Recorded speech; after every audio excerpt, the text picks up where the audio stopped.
Read up on personal finance. If you were to start off managing your money really well, that would open up a lot of opportunities on the artistic side.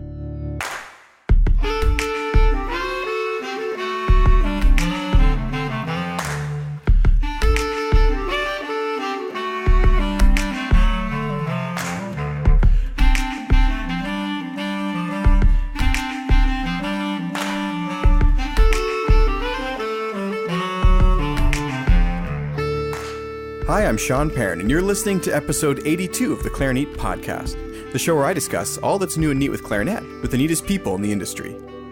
On today's episode of the show, I'm excited to be joined by two more listeners in part 2 of the Listener Lightning Round series. And as I mentioned last time, if you're ever interested in taking part in something like this yourself and want to be notified when it becomes available, make sure to join the Clarineat email newsletter, which you can do at clarineat.com, or join the Facebook community. Facebook itself as a platform seems to be kind of failing right now, to be honest.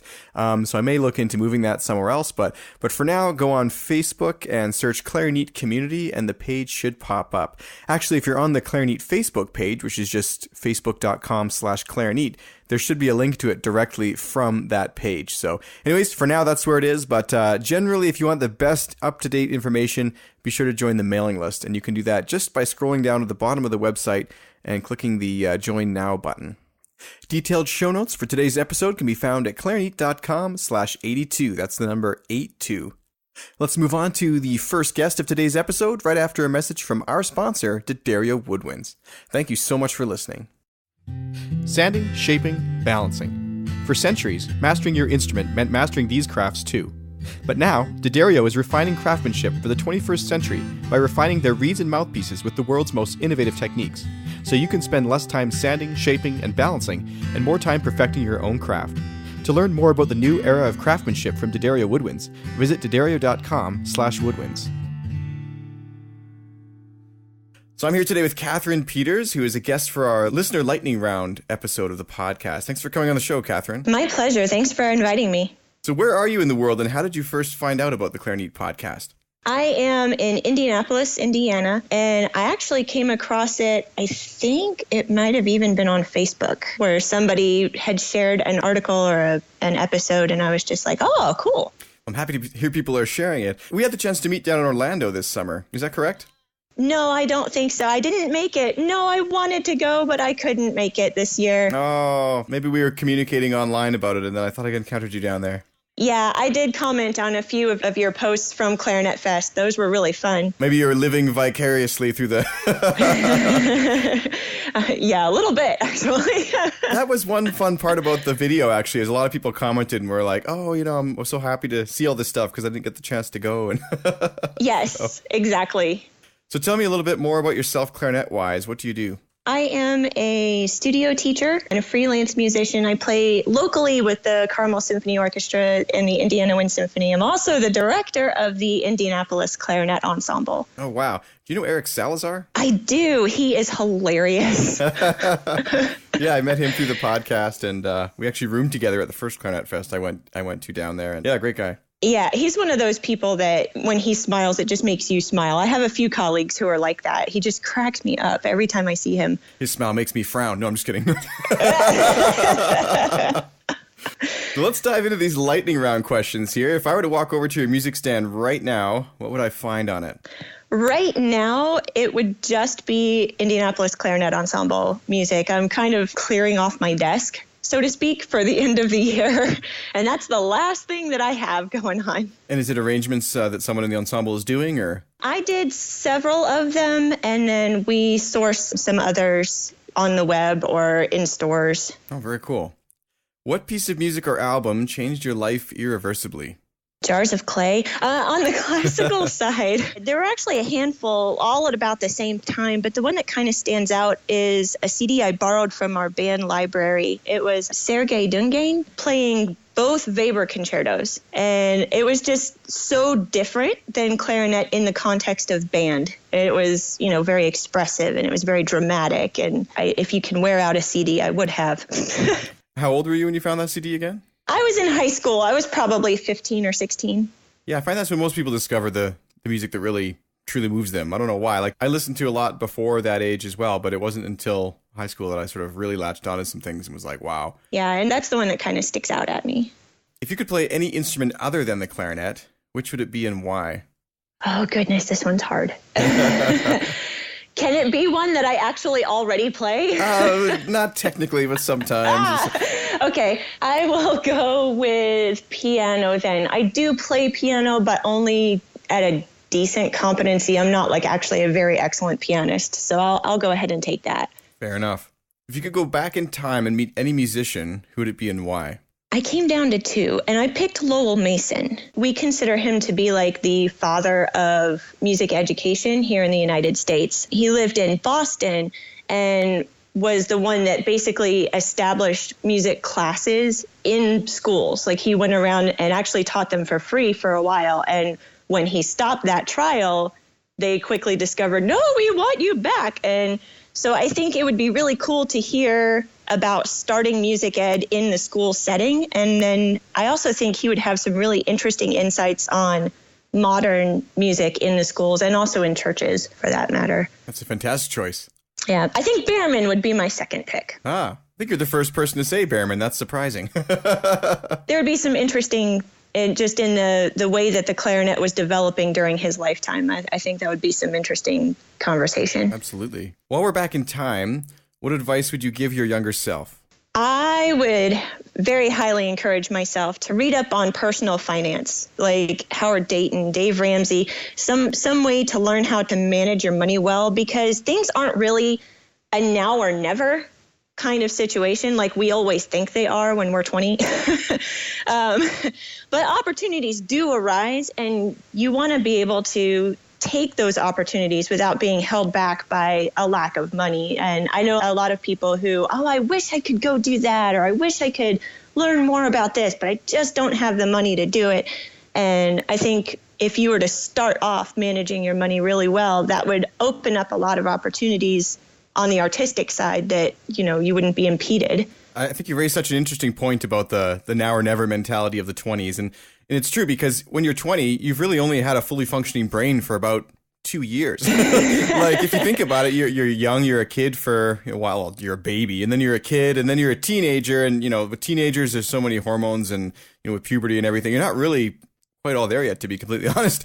And then when you're 20, that's when you first realize, like, wait a second, I'm responsible for a lot of this stuff. And then you want it now.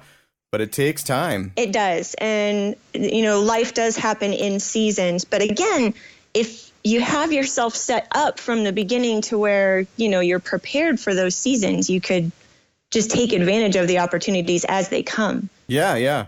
A couple other listeners here said something interesting too, which was, I can't remember the exact wording right now. There's been so many conversations the last couple of days, but something like not trust your elders, but something like that. Like these people have been there before. They do know what they're doing. Like you gotta put faith in the system or something like that. It's true. Yes. I always enjoy when, I have a 13 or 14-year-old in my studio and I suggest that they try something and they just look at me like I'm absolutely nuts. And I'm like, no, seriously, just try it. Yeah. Just do it. It'll work. That's great. What was the best advice you ever received and who gave it to you? Before I started college, someone suggested to me that I take a notebook and a pen with me. And in my downtime, I go observe other rehearsals. And if my private lesson teacher or my professor would allow it, to go observe lessons from the clarinet professor at my university. And I did that. I carried around a notebook for most of the time that I was in college and would sit into choral rehearsals, would sit into orchestra rehearsals, would sit into band rehearsals, of ensembles that I was not in. I got my professor to let me sit in his studio 1 week. It was like I logged like 10 hours in his studio, just writing down, what he was teaching others or what the other directors were doing. Like, oh, that's a great idea. Or, yeah, that's a really common problem. That's a good way to handle that. And so now I have this notebook from when I was in college of all these ideas from my elders, going back to what you said before. And that was a brilliant piece of advice. I am so glad that I took that. I find it interesting that you say that because I also find, for example, that watching someone else teach is such a mind-opening thing because you might think you're saying something, but the way you're saying it is just slightly different or they've tweaked it somehow that's just like, oh, it's instant, you know? Yeah, the clarity that they just all of a sudden got, that's brilliant. I should write that down. Yeah, and it might have been what you were striving for, too. And you know, it's funny, too, about the book, because I am bad with keeping my book because I don't often remember to bring it. But I do have a book, too, where I write down ideas in. And I used to always think, oh, there's no way. It's kind of like waking up from a dream when you just had a really great dream. You're like, oh, there's no way I'll forget this.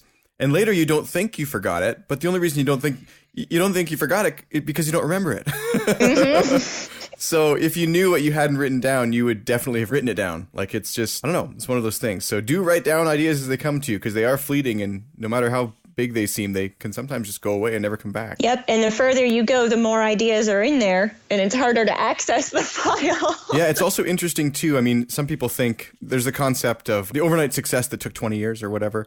And that's a really common thing. People look at, like, whether it's a basketball player or a symphony musician or whatever, and all they can see is the one successful audition, but they don't see the 25 years of work before it. Or Yep, it's not now or never. Absolutely.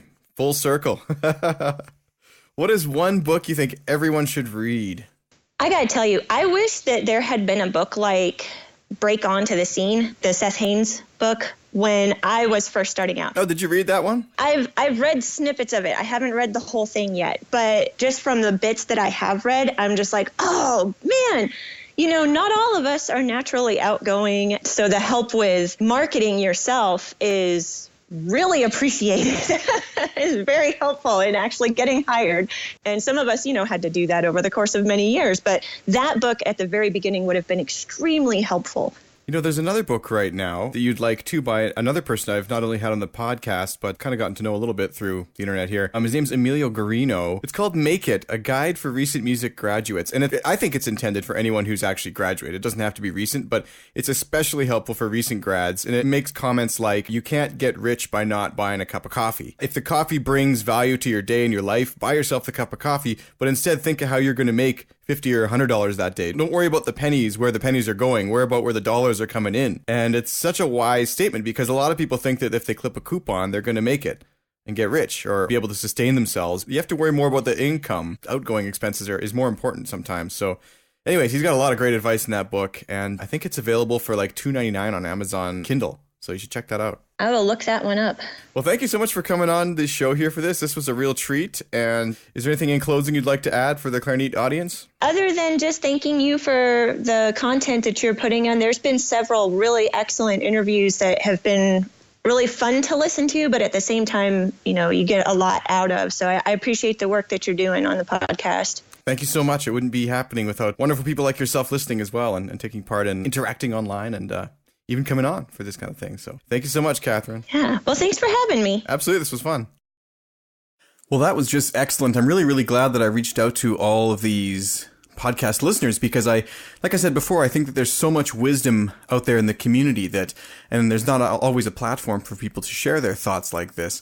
I especially liked Catherine's thoughts on financial planning, which honestly is something that I feel maybe universities should be going through a little bit more because achieving your artistic goals isn't always just about doing the right amount of practice or using the right equipment or studying with the right teacher. Sometimes you need money to do these things. Buying a new clarinet, taking lessons, traveling to a clarinet fest, any kind of thing like this takes a little bit of financial planning to get to. And not to mention things like buying a house and, you know, having a kid or buying a car, any other life goals that you might have. So yeah, I'd really love some sort of additional book suggestions or even a topic suggestion for a guest who might be really good to come on to discuss this on the podcast. If you do have thoughts, as always, you can send them along to feedback@clarineat.com. Let's move on to the next listener lightning round. I'm here today with Robin Black. Welcome to the podcast, Robin. Thanks for having me. So where are you in the world, and how did you hear about the Clarineat podcast? I'm in the Vancouver, British Columbia area. I don't actually remember how I heard about it. I think I must have come across it on Facebook or the Clarinet bulletin boards relatively early on. What's your favorite episode looking back? Probably the Stanley Drucker one. Yeah, it's been a favorite for a lot of people. It was such a great opportunity to speak with him. I really enjoyed that conversation. So tell me a little bit more about yourself, clarinet-wise. What do you do? Well, right now I'm a student still. I'm studying at Kwantlen Polytechnic University. That's great. My best friend went to Kwantlen, actually. I've played there, actually, in that little auditorium. It's great. Oh, wow. Yeah. I'm a student. I try to get out performing as much as possible, though. Absolutely. So if I were to walk over to your music stand right now, what would I find on it? What are you working on? Got it right here. I've got the Nino Rota Sonata. Going to be playing that in the spring. And then I also have the Daniel Binaud studies, the etudes, and the orchestral excerpts. And then I also have another orchestral excerpt packet that I'm working on, including the Bartok Miraculous Mandarin. Sounds like you might be preparing for an audition or a concert. Yeah, it's for the National Youth Orchestra of Canada audition. Oh, wow. Very cool. Good luck with that. Thank you. What piece of music or album changed your life irreversibly? I'd probably have to say the Stanley Drucker's recording of the Nielsen Concerto with New York. I heard it was recorded in one take. Were you at Clarinet Fest this summer? No, unfortunately not. He was there, and he actually talked about that recording. They had like a live interview thing, which was really great. And what they did actually is they played excerpts of pieces that he had recorded and then asked him for his kind of thoughts on them. And it was something that I thought I should take into account as far as the podcast goes, because the best way to sort of stir a musician's mind is to show them music, right? And the stories that came out of that were just amazing. So do you like the Corelliano Concerto recording too? The Drucker one? Have you heard that one? Yeah, I have heard it. It's quite a bit to swallow. I'm not sure I can totally understand the piece. Yeah, it's a different piece, but also amazing. So if you could pick any other instrument than the clarinet, which would it be and why? Probably the French horn. French horn, that's an interesting choice. Why? There's nothing wrong with it. You're the first to choose it, that's all. Probably because of the solo at the end of the Firebird Suite. You wouldn't be the first to choose an instrument because of one prominent solo. I think many people probably choose clarinet, actually, for Peter and the Wolf or something like that. Although I've heard more people say they chose it because of Squidward, which... If you could go back in time to meet any musician, who would it be and why? It would probably have to be Daniel Binaud, just because as clarinetists, a lot of the time we spend is trying to figure out what the perfect sound is, what sounds just right. And for a lot of people, it seems to trace back to him for the American school. While we're back in time, what advice would you give your younger self? Probably just to not worry as much. Very nervous, especially starting out performing. Yeah, well, that's actually been a common thread with all the lightning round answers is a lot of people wish they could go back and kind of convince themselves to relax and sort of enjoy the journey more. And I was just talking with someone else this morning, actually, about how it's kind of biologically built into us to worry. If you didn't worry, you'd get eaten by a lion. But in modern days, it's often not helpful. So have you ever tried meditation? It's something I've never explored, but I've heard people use that, sort of become mindful of the worrying and put it aside. I haven't really tried it. A couple of my friends have actually been working with that lately. They took a class on psychophysiology, which apparently involved that kind of thing. So I might need to look into that a little bit more. Yeah, I think it's totally normal, especially early on in your career. And that's what I think is so awesome about this chance to talk to some younger musicians on the show here is that everyone who I'm speaking with, they're at the verge of their careers, the start of their careers. And how cool would it have been to talk to any number of the legendary clarinetists at this point in their life? I do think that, with great things like auditioning for the youth orchestra, you're well on your way to a great career. Thank you. Thank you. What is the best advice you ever received and who gave it to you? In relation to performing and that kind of thing, it would probably have to be after one of my first chamber music performances at Kwantlen. My coach came out and told me, yeah, it sounded great, but when you walked on stage, you looked like someone was about to shoot you. You're like crawling out, face to the floor. And I really kind of took that to heart. And I feel like it's made a huge difference just being mindful of that whenever I'm walking out for a performance or something, to try to act as if I'm in charge of everything, and then everything else comes a little bit more easily. Yeah, it's a tough thing because as musicians, we think so often just about the playing of the performance as being the performance. But I think vocalists experience this more where their personality becomes part of the show almost. And I think as clarinetists, we can definitely learn from that. So that's great advice. Thanks for sharing that. What is one book that you think every clarinetist should read, or everyone should read? What's your favorite book?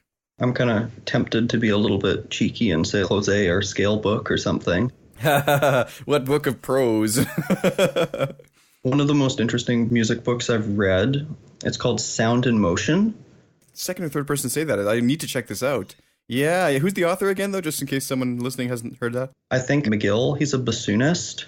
It's kind of about Marcel Tabateau and his system for phrasing, with giving a note a number in regard to its prominence in the phrase. Yeah, this is very interesting. I'm going to have to check this book out for sure, and that's a great suggestion. How many clarinets do you own? It's around like 8 or 9. You got like a full clarinet ensemble there, or are they all B-flat clarinets, or what's the breakdown? It's a bunch of B-flats. I have one A and one E-flat as well. A little forest of clarinets you got going there.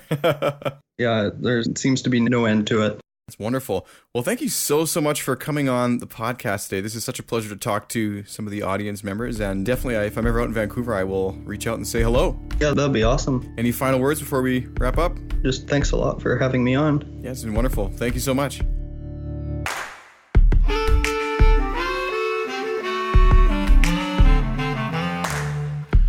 Another great conversation with another great listener. So thank you so much, Robin, for coming on the show.